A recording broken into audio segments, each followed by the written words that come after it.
Love may be blind, but following your heart at the workplace can be treacherous. Any risk to that relationship or the breakup or not planning in advance how either of you are going to deal with it could risk your earning potential. It could risk your career, your reputation. For tips on how to navigate these tempting but turbulent waters, we spoke to celebrity matchmaker and relationship expert Carmelia Ray.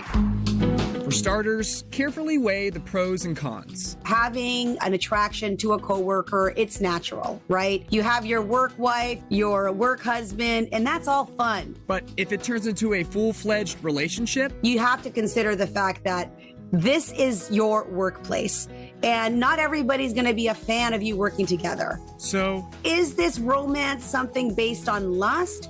Is there real substance in this relationship? While an office romance can put a lot more adrenaline in your workday, what are your rules about other relationships? Is your partner jealous?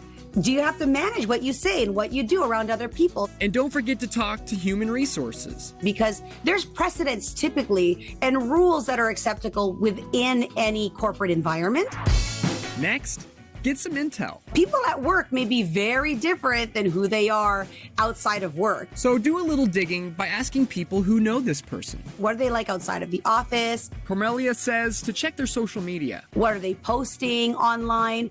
If you Google them, everybody will typically Google their partners. Is there anything there that would be a red flag? But definitely avoid being a stalker. You definitely want to avoid being overly persistent, right? And you don't want to be sneaky about it. Before you consider going out with somebody, make sure there's mutual interest.